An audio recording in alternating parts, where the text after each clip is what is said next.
Welcome to யாவரும் கேளீர். நான் உங்க பத்ரி பேசுறேன். Two of the biggest stars in India, உலகநாயகன் Kamal Haasan, super star Rajinikanth reunion அப்படிங்கிறது இப்போ ஒரு டாபிக்கா இருக்கு. இது மிக முக்கியமா என்ன காரணம்னா, இந்த படத்துடைய அறிவிப்பு வெகு விரைவில் வரப்போகுது. அது ஒரு ப்ரொமோவோட வரப்போகுது, ப்ரொமோ டீசர் வரப்போகுது.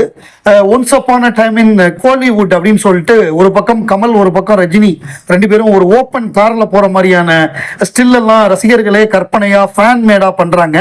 அதே மாதிரி ரெண்டு கன் இருக்கு, அந்த கன்ல ரத்தம் வடிகிற மாதிரி போட்டு KH and RK written and directed by Nelson and Anirudh Musicals, produced by Red Giant Movies, promo teaser soon அப்படின்னு போட்டிருக்காங்க. ஸோ இவங்க ரெண்டு பேரும் சேர்ந்து நடிக்கிற படம் அப்படிங்கிறது ஒரு மிகப்பெரிய ப்ராஜெக்ட். நான் ஏற்கனவே சொல்லியிருந்தேன், நம்ம ரெண்டு பேரும் சேர்ந்து நடிச்சா நம்ம தான் ப்ரொடியூஸ் பண்ணணும் அப்படின்னு அவங்க ஏற்கனவே பேசியிருந்தாங்க. பட் இந்த முறை ரெட் ஜெயண்ட் தயாரிக்கிறாங்க. ஸோ ஃபுல்லாகவே ரெட் ஜெயண்ட் தான், இவங்க சம்பளம் வாங்கிட்டு தான் நடிக்க போறாங்க. அப்படிங்கும் பொழுது இது மிகப்பெரிய ஒரு படமா இருக்கும்.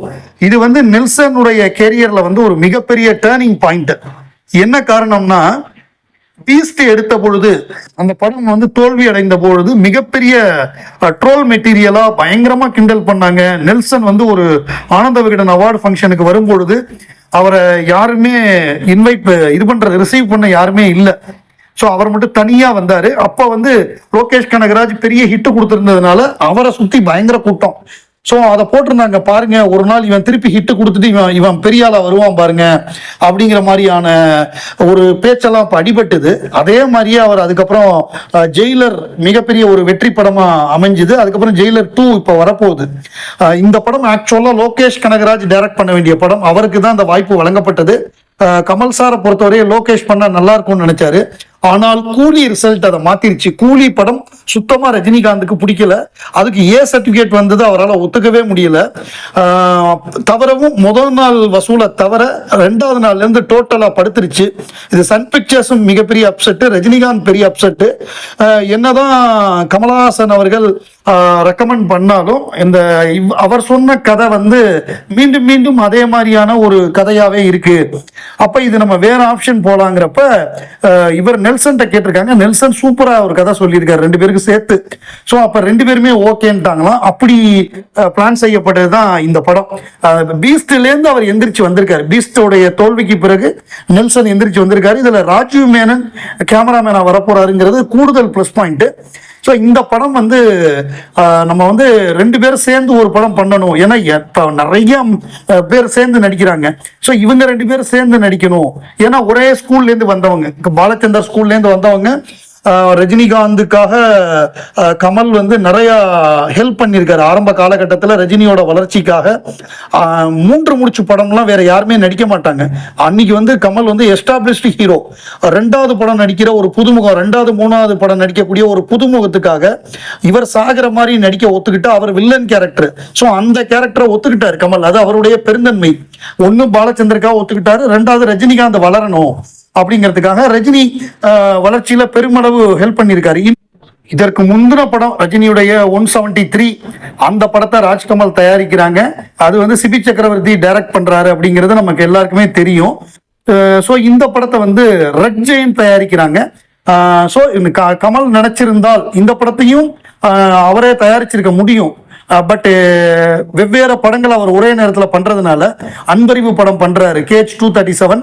இந்த படம் பண்றாரு, அன்பறிவு படம் ரஜினி 173. அதுக்கப்புறம் சிவகார்த்திகேயனை வச்சு ஒரு படம் பண்றாரு. தாய்க்கிழவி படத்துடைய இயக்குனர் ஒரு கதை சொல்லியிருக்காரு, அது சிவகார்த்திகேயனுக்கு பிடிச்சி போச்சு. அந்த படத்தையும் ராஜ்கமல் தான் தயாரிக்க போறாங்க. விரைவிலேயே அதற்கான அறிவிப்பு வரும். ஸோ இப்போ நமக்கு 3 ப்ராஜெக்ட். ஒன்று உலகநாயகன் கமலஹாசன் கதாநாயகன் நடிக்க அன்பறிவு நடிக்கக்கூடிய ப்ராஜெக்ட். 2வது ரஜினிகாந்த் சிபி சக்கரவர்த்தி ப்ராஜெக்ட். 3வது சிவகார்த்திகேயன் தாய்க்கிழவி டைரக்ஷன்ல நடிக்கக்கூடிய ஒரு ப்ராஜெக்ட். இந்த 3 படம் எடுக்கிறதுனால இந்த படத்தை அவர் தயாரிக்கல. சிங்கீதம் ஸ்ரீனிவாசராவ் ஒரு genius director. After Manuel de Oliveira who directed a film at the age of 103, அதாவது 103 வயசுல ஏற்கனவே ஒருத்தர் டைரக்ட் பண்ணியிருக்காரு. சிங்கீதம் Srinivasarao become the second oldest filmmaker in the world, joining Clint Eastwood by directing at 94.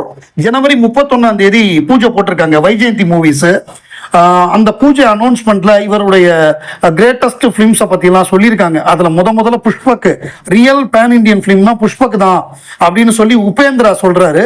அப்ப கமலஹாசன் தோன்ற காட்சியை போட்டு காமிக்கிறாங்க. அதுக்கப்புறம் அவர் டைம் டிராவல் படம் ஒன்று எடுத்தாரு, அந்த படத்தை கிளிப்பிங் ஒன்று போடுறாங்க. அதுக்கப்புறம் நம்ம எஸ்.எஸ். ராஜமௌலி, அவர் இன்னொரு எஸ்.எஸ்.ஆர், இவர் சிங்கீதம் ஸ்ரீனிவாசராவ், அவர் எஸ்.எஸ். ராஜமௌலி. அவர் என்ன சொல்றாரு அப்படின்னா, அபூர்வ சகோதரர்களை எப்படி கமல் சார் அந்த குல்லாப்பு பாத்திரம் பண்ணாருங்கிறது இப்ப வரை எனக்கு மிஸ்ட்ரியா இருக்கு அப்படின்னு அவர் சொல்றாரு. ஸோ இப்படி எல்லாரும் சொன்னதுக்கு அப்புறமாக இவர்கிட்ட கேட்குறாங்க, நம்ம அனுஹாசன் தான் கேட்பாங்க, ஒய் சைலண்ட் மூவி அப்படின்னு கேட்பாங்க. அதுக்கு அவர் ஒய் நாட் அப்படின்னு சொல்லுவார்ல, அதை போடுறாங்க.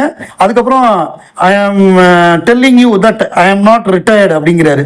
ஸோ ரிட்டையர் கிடையாது, நான் திருப்பி வர்றேன், படம் எடுக்கிறேன்னு சொல்லிட்டு படத்துக்கு பூஜை போட்டாங்க. வைஜெயந்தி மூவிஸ் நாக் அஸ்வின் அவர் தான் தயாரிக்கிறாரு. கல்கி 2898 இவர் நிறைய ஒர்க் பண்ணி கொடுத்துருக்காரு. அந்த ப்ராஜெக்ட் கதை எப்படி இருக்கணும், அந்த கேஸ்ட் அமைகிறது, கமல்ஹாசன் அவர்கள் அந்த படத்தில் நடிக்க ஒத்துக்கிட்டதுக்கு இவர் ஒரு மிக முக்கியமான காரணம். இவர் சொல்லி தான் நடிச்சு கொடு அப்படின்னு சொல்லி அவர் நடிச்சிருக்காரு. அடுத்த பார்ட் வெகு விரைவில் ஷூட்டிங் ஆரம்பிக்க போகுது. அந்த அடுத்த பார்ட்டை சொல்லும் பொழுது மிக முக்கியமான ஒரு செய்தி இப்போ லேட்டஸ்டாக வந்திருக்கு. என்னன்னா, அந்த படத்துலேருந்து நம்ம தீபிகா படுகோன் அந்த படத்துலேருந்து நீக்கிட்டாங்க, அவங்க ஒர்க் பண்ண மாட்டாங்க. அந்த தீபிகா படுகோன் ஒர்க் பண்ண அந்த கதாபாத்திரத்தை நம்முடைய சாய் பல்லவி நடிக்கிறாங்க, சுமத்தியா. ஸோ கல்கி 2898 AD Sai Pallavi, Sum 80, Sai Pallavi is confirmed to play the role of Sum 80 in the most anticipated sequel of கல்கி 2898 AD. ஏன்னா இந்த கல்கி ஏன் ரொம்ப முக்கியம்னா, பிரபாஸ் மிக மிக மோசமான நிலைமையில இருக்காரு, தொடர் தோல்வி படங்களை கொடுத்து. ஸோ அவருக்கு திருப்பி ஒரு ரிவைவல் வேணும்னா இந்த கல்கி படம் பெரிய ஹிட் ஆகணும். அப்பதான் அவருடைய மார்க்கெட், ஏன்னா பெரிய பெரிய பட்ஜெட் படமா நடிக்கிறாரு, 300-400 கோடி ஃபிளாப் ஆகுது ஒவ்வொரு படமும். ஸோ இவருடைய கேரியர் திருப்பி வரணும்னா கல்கி பெரிய ஹிட் ஆகணும். அந்த 2வது பார்ட்ல உலகநாயகனுடைய கேரக்டர், அவர் கேரக்டர் தான் பயங்கர இம்பார்ட்டன்ஸ் கொடுத்துருக்காங்க. சாய் பல்லவியும் இப்ப நடிக்கிறாங்கிறது அந்த படத்துக்கு கூடுதல் அட்வான்டேஜ். ஏன்னா சாய் பல்லவி இப்ப மிக முக்கியமான அமரன்ல நடிச்சாங்க, ராமாயணத்துல சீதையா நடிக்கிறாங்க, கல்கியில நடிக்கிறாங்கிறது, இது எல்லாமே ஆடட் அட்வான்டேஜ். அவங்களுக்கும் அட்வான்டேஜ், படத்துக்கும் அட்வான்டேஜ். எப்படி தலாய் லாமாக்கு கிராமி அவார்டு கிடைச்சிருக்கோ அதே மாதிரி ஸ்டீவன் ஸ்பீல்பர்க்குக்கும் கிடைச்சிருக்கு. ஸ்டீவன் ஸ்பீல்பர்க்கு எதுக்கு கிடைச்சிருக்கு அப்படின்னா, ஜான் வில்லியம்ஸ் அவருடைய டாக்குமெண்ட்ரி, அதாவது Steven Spielberg has picked up his first Grammy win received for producing the music by John Williams, a documentary that won the best music film category. So அந்த கேட்டகரியில ப்ரொடியூசரா இவருக்கு கிடைச்சிருக்கு ஸ்பீல்பர்க்கு. தலாய் லாமா அவரே ஒரு பார்ட்டிசிபெண்டா இருந்து வாங்கியிருக்காரு, இவர் ப்ரொடியூசரா இருந்து வாங்கியிருக்காரு.